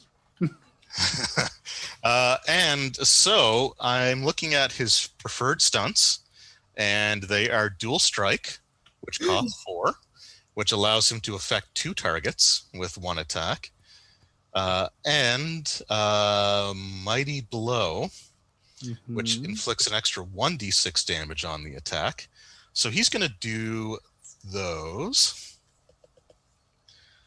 So he's able to strike both Sir Langdon and Guillaume, because you're kind of both within melee range of him. There goes the rest of your teeth with that maul. The Mall of America. So dual strike. Your attack Minnesota. is so strong it affects 2 targets. First, pick a secondary target. They must be adjacent to you if you're using a melee weapon, which they are. Apply the test result of your original attack roll to the secondary target. And if you hit, you deal normal damage to them. So the mighty blow doesn't apply to Guillaume's hit. However, that is still 16. That's still 21 versus your defense. So I'm pretty sure that's going to hit both of you. Yeah. Okay. Yeah. Okay. Yep. So I just want to make sure that they have the right stats for Maul, because I don't He almost hit me. Just a scratch, because I don't think the stats they have in the book are right. Okay, no, they are. Interesting. I don't think they're high enough. I mean, your book is outdated. You want me to check my book? Well, I've got the other one here too, but I don't think the numbers changed because I'm pretty sure they just copied and pasted everything. Well, it says 1d2 damage for them all in my book, and I've does the most recent one. Okay, Yep, well, I'm definitely not going to go based off of yours then. Yeah, shit. Yeah, no, it says 1d6 plus 3, 1d6 plus 3, yeah. Yeah, because he's using the one-handed version of them all. Oh, that's it? Yeah. Well, plus his strength. Plus an extra d6. He's got nothing. All talk. Ooh. So that's max damage. So that is 12 plus, so 15, and his strength is, so that is 18 points of damage minus your armor rating. Yeah, that was pretty good. Both of us? No, so Guillaume, I'm just gonna roll separately. Oh, okay. Yeah. So Guillaume takes 9 points of damage minus your armor rating. Okay. So he just sort of comes across and just like two-handed swings this maul, smashes into Sir Langdon's chest, and then just keeps going with the momentum, and it comes around and hits Guillaume sort of in the back of the shoulder, causing him some injury there. So that was his turn. And then we're going to go to Sir Langdon. Yeah, we are. So he is up close now. I will ready an action, or whatever, ready a weapon. I will pull out my two-handed sword, and I will swing it at him. Okay. With a... I'm going to do the all-out attack so that I get a +1. Okay. Is there a drawback to that? Yeah, I get a -1 to my defense. Okay. Okay, yeah, it's right at the very top there. So 16 to hit, so I hit for sure. Oh, yeah. Yep. And let's see if he can survive this bad boy.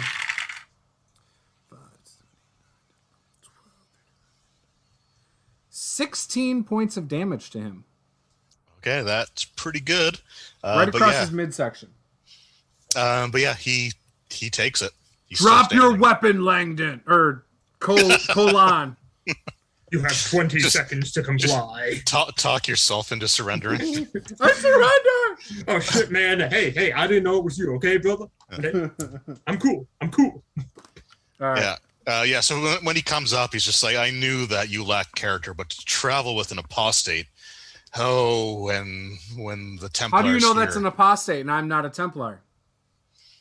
Well, Templars don't use magic. I said me a Templar. I didn't use magic. Oh, well, you didn't. You hear Guillaume chuckles at the fact that he thought he was a Templar. I'll have you know I am fully sanctioned wizard. Thank you very much. All right, and then we're going to move on to the angry villagers' turns. So 2 of them are going to make their way over to Honora. Really? You just saw what I did to your friends, and you really want to come closer to me, guys? Well, they were following orders. They are kind of stupid, I can tell. And well, they're also going to turn into a lust demon. Yeah, they're superstitious, so they don't like apostates. They think you're unnatural and need to be taken care of. Then we've got the one that Guillaume was attacking. Another one moves up, and then 2, 4, 6, 8, and then one last one actually gets to swoop around and has just enough movement to reach Valeria. So we'll start with the attacks on Honora. That is a total of 13 versus your armor. This is my 13. Or your defense. Yeah, it just hits. Okay. So that was the first attack. The second attack is a 14. So that's 2 hits. Do you have an armor rating right now? Yep, I've got my rock armor up from earlier. Okay. So I'll do each attack separate. Okay, so the first one is 7 damage, so you can subtract your armor rating from that. Hey. And then the second attack is 5 damage. You can subtract your armor rating from that as well. Oh, wait. Oh, yeah, there we are. Okay. Well, I tried to be nice to you people. I mean, you literally set them on fire twice. In my defense, that was your fault. All right. Attacking Guillaume. So 2 on him. 14 versus your defense? No. Nope. Okay. And that's less, so you emerge unscathed. And Valeria. Uh-oh.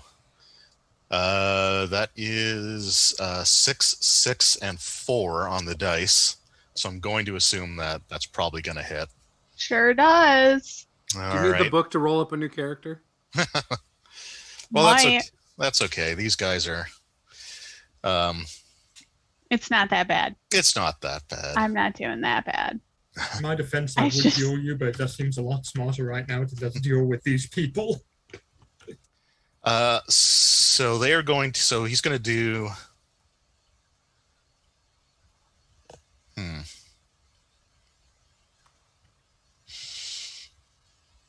So he's going to do Mighty Blow, Pierce Armor, and Threaten. So for Threaten, we'll do that one first. You strike a threatening pose, challenging an opponent of your choice within 10 yards of you. So they must make an opposed Strength Intimidate versus... So you need to make a Willpower Self-Discipline check. This is going to go well, you guys. It's probably fine because the result, like the effect is something you would probably do anyway. It's just this guy got really cocky. 11? Well, it's an opposed check, so that doesn't necessarily mean that you failed. You're just going to run away. That's all. But you did fail because they got a 12. Okay, cool. All right, so what that means is threaten. So next round, you must attack them in some way. So either a melee, a missile, or a spell on your next turn. So you're not going to run from them. You're going to strike back at them. Oh. That's easy to do. Yeah, I can do that. You were probably going to do it anyway, but I don't know. I just wanted to get some different checks in there. So turning her pacifist wrong.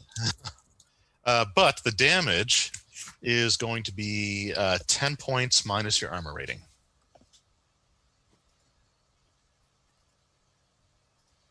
You still standing? I sure am. All right. So that was the villager's turn. Oh, wait. Actually, your armor rating is cut in half because they did pierce armor. I don't think it doesn't really make a difference. My armor is pretty small. Okay. Well, whatever it is, it's like if it was 3, then it's 1. Yeah. Oh, it rounds down? It rounds down, yeah. Most things do in this system. Ooh. All right. So, yeah, that was their go. So he just kind of found a seam in your leather armor and pierced into you with it. And then we were going to go to Anora's turn.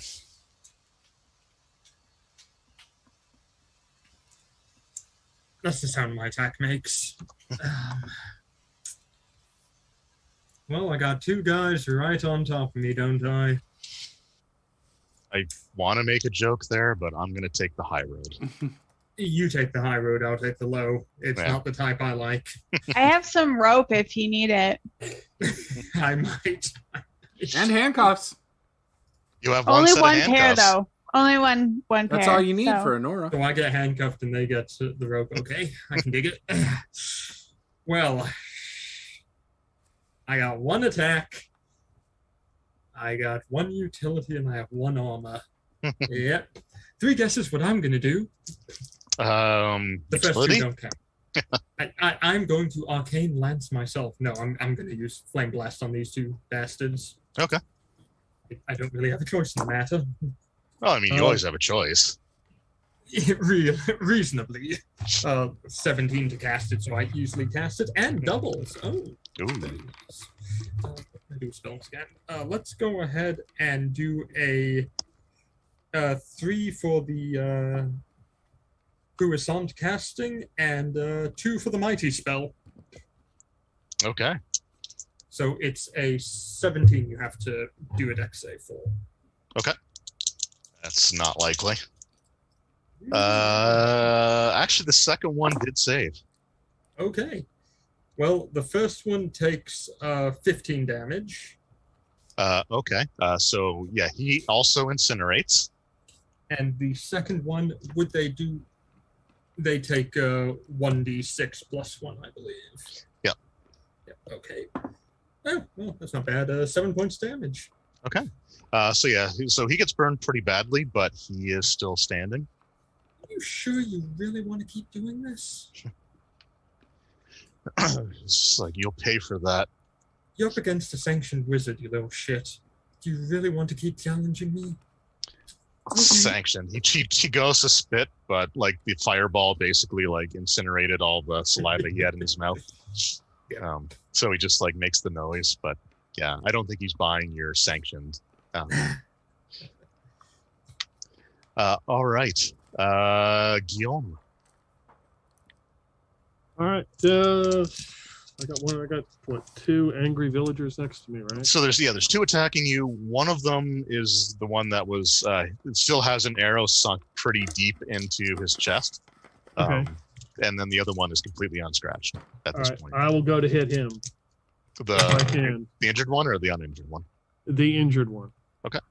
That is 19, and I got doubles. Oh yeah, that it's definitely gonna hit because he's not wearing armor. Bad day for him.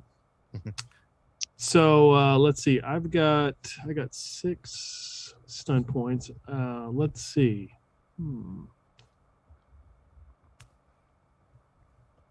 Well, I guess that would have killed him. I'm going to use dual strike. Okay. So and then I'm going to use defensive stance for my other 2 points. Okay, cool. So I get to roll for the guy next to him, right? So it's the same attack roll number. Okay. So you definitely hit both, but you'll roll just roll separately for each. Okay, for the damage for both of them. Yeah. So the first guy that I hit, he takes 6 damage.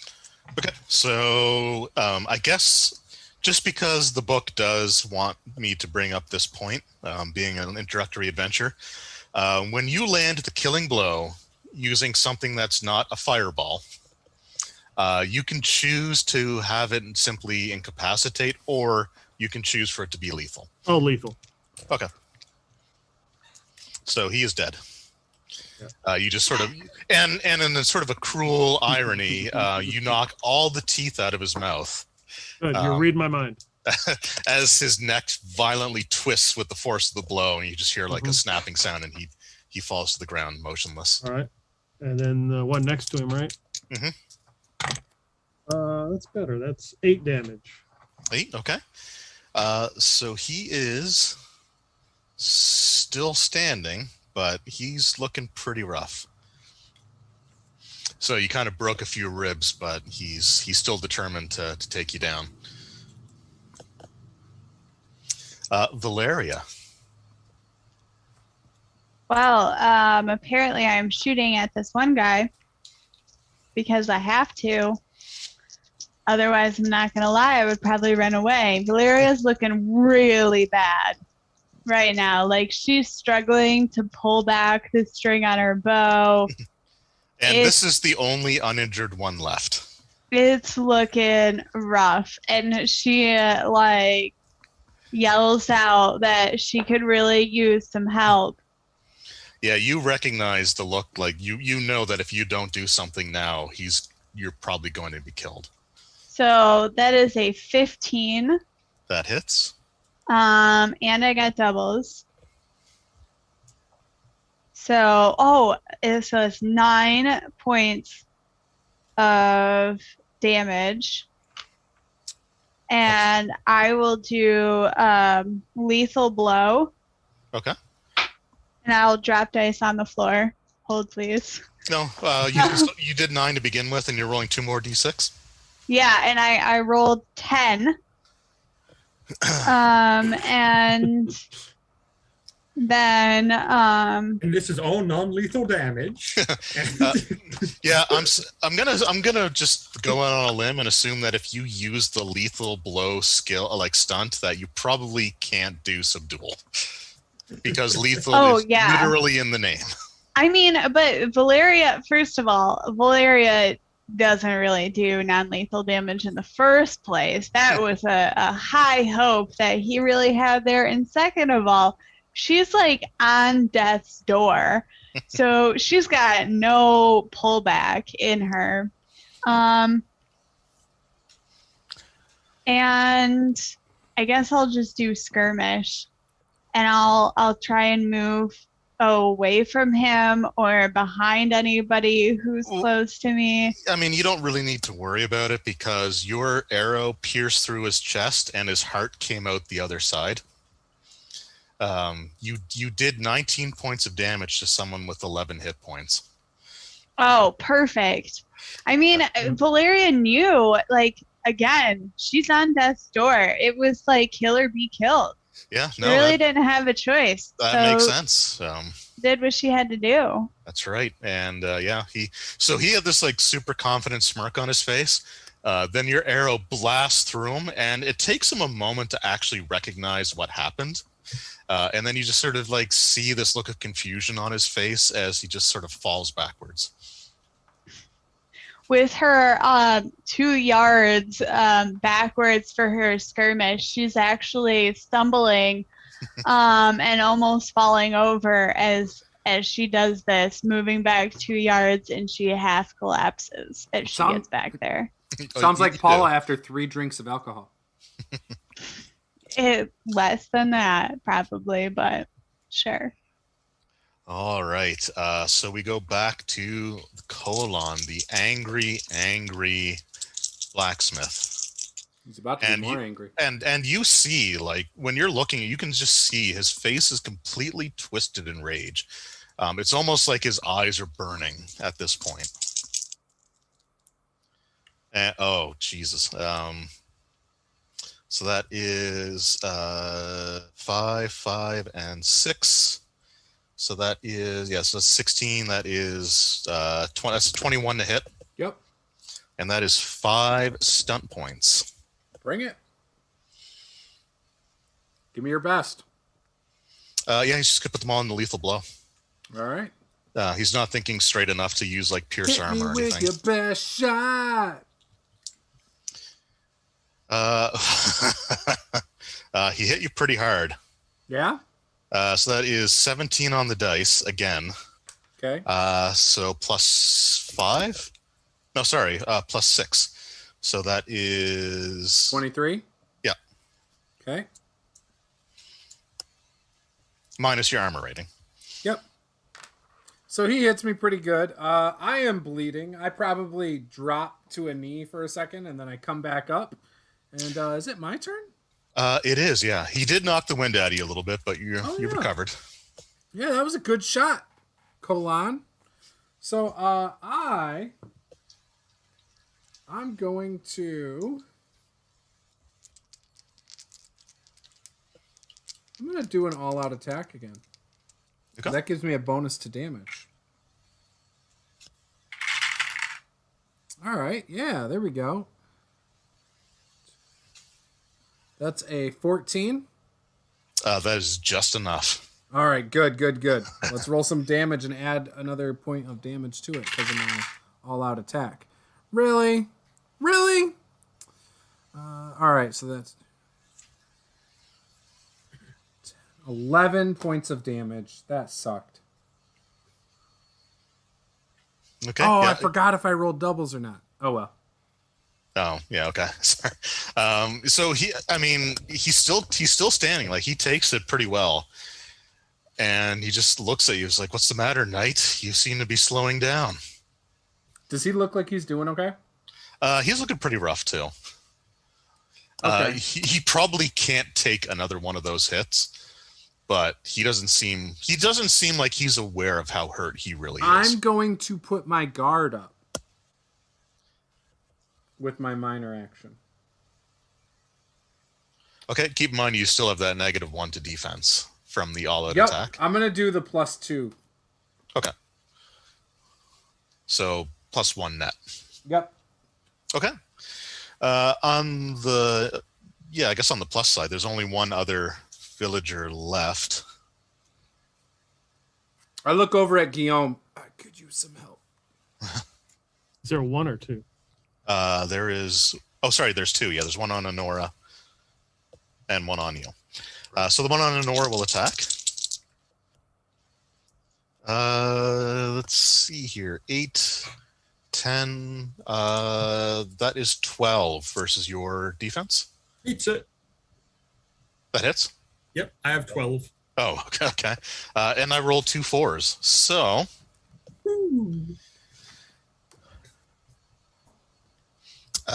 he's going to knock you prone. Oh.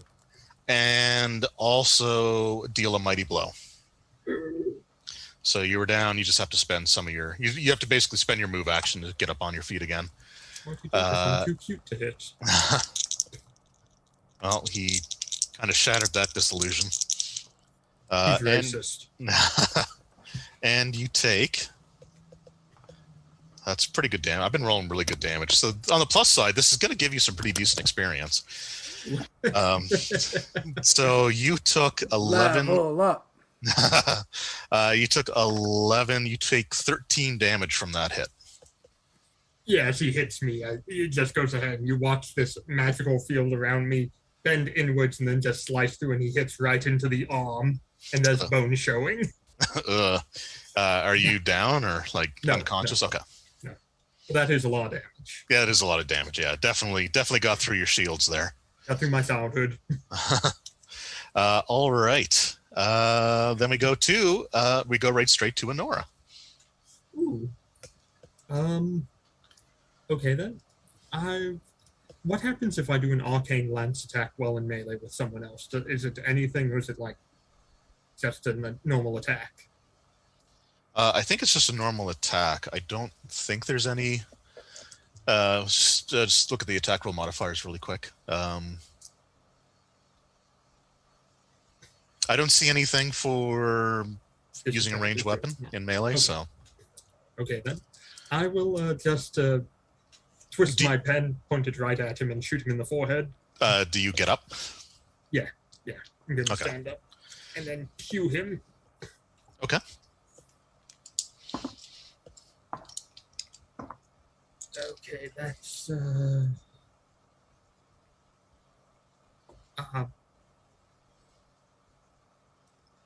16 to hit. Oh yeah. And that's actually doubles again with the 3 on that one. Nice. A lot of stunts in this particular combat. I like it. It's a good thing I'm using loaded dice this session. What was that? What? Let's go ahead and do... he's looking pretty bad, so I'm going to do a mighty spell against him for an extra d6. All right. That ought to do it. Nope, come back here. 12 points of damage. Okay. So that would have killed him from full, let alone after having been set on fire. So you said you basically aimed it at his forehead? Yes. Yeah, so the arcane lance just basically pierces through his skull, and you just hear this kind of gross, wet popping sound as bone and brain matter scatter across the field, and his body stands up for just a few seconds, and then realizes what happened, and it just crumbles into a heap. Brutal.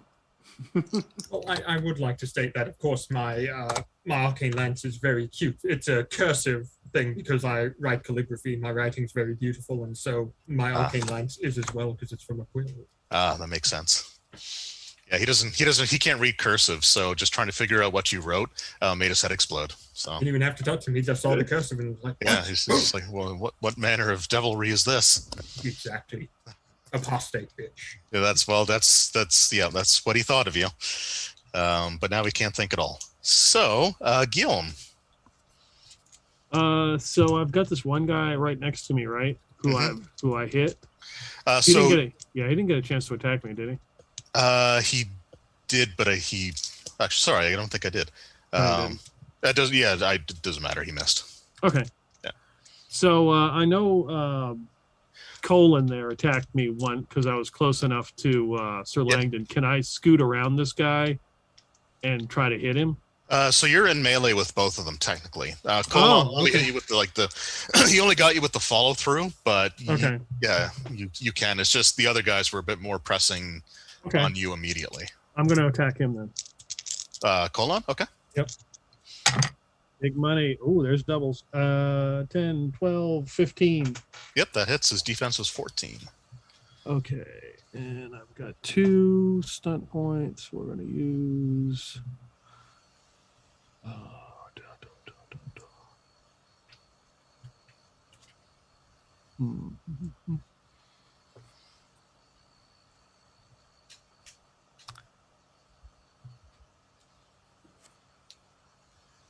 I will use, let's see. I don't need to do that. I'm going to use Mighty Blow, so an extra D6. So that's going to be math. 15. Okay. I guess the question is, are you attacking lethally or lethally? Are you just okay. Yeah. No, this guy. All right. So while he was busy taunting Sir Langdon, you just hear this crunch as Guillaume's mace just smashes and caves in the back of his skull, and the same 2 teeth that he knocked out of Guillaume just kind of come flying out of his mouth and hit Sir Langdon in the face. They don't deal any damage, but you do get 2 teeth to the face, and the blacksmith falls to the ground, twitching but dead. I catch the teeth and hold my hand out for Guillaume. Souvenir. Despite all his rage, he was still just a rat in a cage. Souvenir, Guillaume. I offer him the teeth. Yeah, I have them in my hand as I look at the one remaining villager. The one remaining villager's resolve is completely gone now. And he surrenders. Who's next in initiative order? Next initiative order would be Valeria. I don't think she's in a position to do anything though. Yeah, I mean, if he surrendered, honestly, Valeria's probably just kneeling down on the ground, like she's got her bow out and like she's got an arrow, but if he surrendered, she's actually not going to take the shot this time.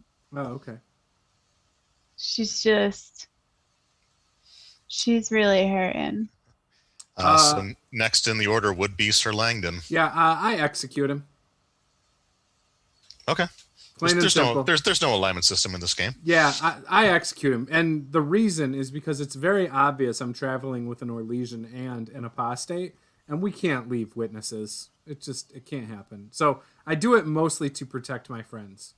Okay, that's a just reason, I guess. I don't really think that was that obvious. So describe the execution. He basically drops his weapon. He drops down to his knees and just says, look, I got caught up in this. I surrender. Okay, just let me go. Yeah, that's all fair. You're right. I should let you go. And as I'm talking, I'm just okay. So he doesn't expect it. All right. Yeah. So mid sentence, you just swing your 2-handed sword across. His head separates from his shoulders, and that's it. Honora, can you do something to hide what happened here? I check out that mall before. Okay. So the mall it's well crafted, but it's not like magical or anything. It's just well done. You might get a little bit more resale from it. However, It's probably also a very unique looking one. Yeah, it stands out. So if you were to try to sell it in Vintiver... Nope, I don't want to. I just scope it out, and then after checking it out for a second, I say, here you go. Do what you got to do. It's easier to regain magic than it is to regain HP, correct? Yes, it is. So for each hour that you spend just sort of meditating, you get 1d6 plus your magic stat per hour. Okay. What time of day is it? So at this point, it's probably late afternoon because you did all that sort of stuff in the morning, and like the Guillaume getting beat up and coming back to the tavern and going to the Warden's house and kind of searching around, like that was all done relatively quickly within just a couple of hours, and you were traveling for about 4 hours. When we go back into town, guys, we need to blame them for being apostates.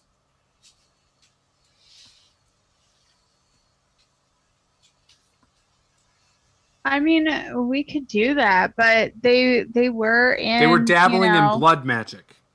We witnessed They lived in the town. Don't you think he would have known? No, if they knew, they would have. If they really were blood mages and stuff, they would have kept it secret. So that gives us the out of why they're dead. That also is if they uncover the bodies, they'll find the scorched earth and the bodies. Like, yes, it covers us. That would explain why a blacksmith almost beat you in combat. He didn't almost beat me. What are you talking about? I'm strong. He says, wincing in pain. A little bit of blood coming out of his mouth.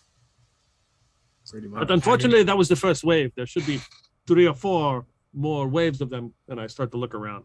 Yeah, how many did we take out of the 12 missing people? So they're all dead. Every single one of them. None of them were subdued. Is there a coin purse on any of these guys? Hold on the blacksmith. On the blacksmith, I'm gonna put the handcuffs on him. Just that way, we tried to bring him in. Yeah, it seems legit. Yeah, no, I guess committed suicide. What could we say? Yeah, he caved in the back of his own skull. It was the worst case of suicide you ever saw. Well, what happened is we handcuffed him and we thought he was coming quietly, and then he started casting fire magic at everyone like he'd gone insane, and we had to defend ourselves, and the other people were killed by him using that fire magic because he's obviously an apostate. Yeah, he was totally turning into a pride demon. Exactly, and I mean, it was horrendous. We just barely made it out alive. Well, we'll save the deception rolls for when you actually go back to town.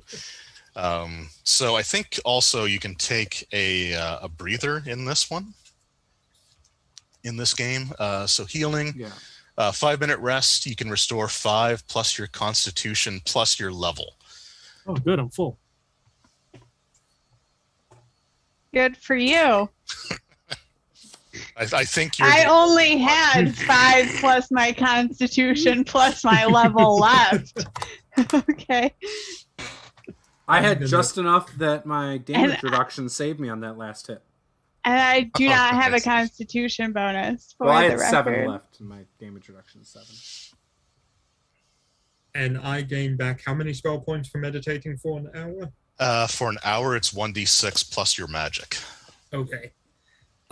In that case, I'm going to cast Heal on Valerian. Okay. And I'm going to go ahead and let me just double check how this works. So I think you can use you can choose how many spell points you use, and each free spell point, I think it's 1d6 that you heal, plus your magic. I think. I think you add your magic. I could be wrong on that one. Back to only 1d6. So I'm going to use 3 MP to heal Valeria 3d6. So first I need to roll to see if I cast the spell. Okay. Yeah, it's just the d6. It's not. You don't add your magic to it. Yeah. That's a 18, and I rolled doubles again with 6. So I'm going to reduce the cost of casting the spell by 3. Yeah, you can bring it all the way down to 0. So yeah. And if I were to use Puissant casting and increase the spell power of it, can I go above the maximum spell power normally allowed? So again, I think spell power is just for resisting your spells. Okay. Let me just double check that, because I've got a lot of different RPG systems rolling around in my brain, and some of them do different things. Yeah. So spell power is spell sometime. Spell power is a measure of your arcane might. A spell allow the targets to test. Yeah, so it's just to resist.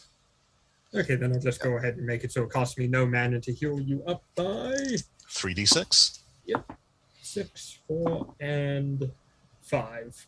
So 15 hit points returned to you. Perfect. It's pretty good, especially for good. especially for 0 mana. Yeah. Guys, we should go to the Dalish camp. Maybe get cleaned up, and maybe they'll treat our wounds, knowing we protected them from being attacked. I would hate to go back into town with our wounds, and they then send a party out and find the bodies. Weren't all the Dalish elves captured by the other people and being turned into...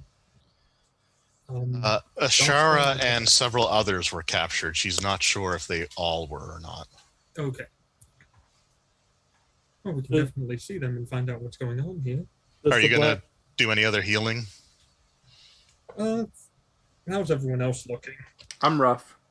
You're rough? I feel fantastic. Okay, I'll go ahead and... you look very rough, correct? Yeah, Guillaume's jogging in place and like... Yeah, you can see this maul where it hit me. Luckily, I'm wearing heavy mail, so, if it was plate, though, it would have totally dented the plate. But my mail is a little messy. Yeah, there's a few broken links. Yeah. They'll be fine. You can see the Guillaume's blood over there behind doing it. like his cool down routine. Yeah. I do. You know? You got to keep that lactic acid from building up. Yep. Yeah. I'm spitting blood. Okay, I'll go ahead and do 3 for him as well, and that is 5, 4, 4, and +4. So Does the way more blacksmith than or 10. the villagers have anything of note? How much did I get? Sorry. I'll tell you right now. And I'm going to reduce the amount it costs to do it again. All the way down to 0? I can't quite do that. Oh, okay. That's you gain 15 HP back. Nice. Okay, did they have anything on them? Let me just make a quick little check in the rewards section of this book. Did any of them have a dog? Have a dog? Not with them. Yeah, none here, unfortunately. Oh, well. I know, I need that Mabari Warhound. Exactly. Well, remember, Mabari kind of imprint on someone, so... I know. It's hard. Been imprinted yet. It's if one is already with someone, then it's going to be harder to actually train them. He had no choice. He was forced into it. Well, we would bring it out here now, and it would see that its owner is dead, and then it would befriend me because it needs a new owner. Or I'm sorry, not an owner. It needs a new companion. Right. Yes, because they are kind of considered to be almost equals in Ferelden. All right, so the other villagers didn't really have anything of note on them other than like their basic clothing, all of which has been horribly destroyed by your attacks and or fire. However, they had, there was like 5 short swords and 3 maces that they had sort of combined with them. Koalan had his one-handed maul, which again, you could probably get a decent amount for because it is crafted very well. You would just have to sell it somewhere else to like not have people know exactly what happened. Mm-hmm. But he also had a pouch on him with 35 silver in it. Okay, that's good. We could split that, Yeah, we could.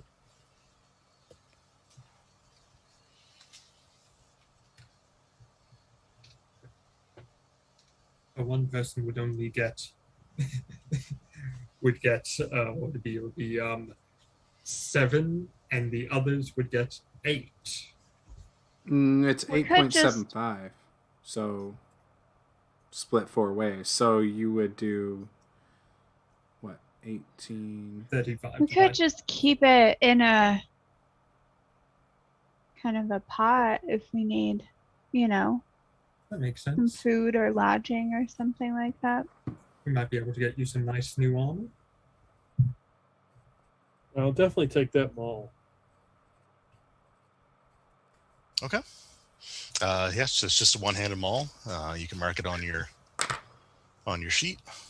Probably could sell it, but Did any of these guys oh, you said they're in regular clothes. They're not in armor at all. No. So Koalan was wearing light leather. Would that fit Honora? Or not Honora, but Valeria? It would, I think it's the same armor that she's already wearing. Okay. Yeah, I do have leather armor. It's just not, Helpful. Well, it's very helpful No worries. when I stand in the back like I'm supposed to and fire off some arrows. Don't worry, Valeria. You don't have to explain. You did well. You did well. Maybe you shouldn't have been so loud. They wouldn't have heard us. Maybe you should have warned us that they were right there, like you were supposed to, since you were scouting ahead. It's too late. All right. So what do you guys want to do now? Everyone, I think we want to head to the Dalish camp. Help me with these bosses real fast. Everything you're not going to take from them. Then we'll put them in the pile, light them on fire, and then we can leave. But we will take the leader with us and claim he was the apostate who burned them all to death. So you're going to drag around Koalan's carcass with you? It makes sense. Can you? It was some sort of like cannibalistic ritual. So it looks like he did it. Just the handprints, like. Yeah, once I start the fire, I'll burn his hands a bit with some cloth and a torch. So he's, just so you're aware, he's like 225 in terms of weight. So. Okay. Sir Langdon can carry that, I'm sure. No, we'll just leave him here. What's the point of bringing a dead body back? But at least then we can claim we killed him and executed him for his heinous blood magic.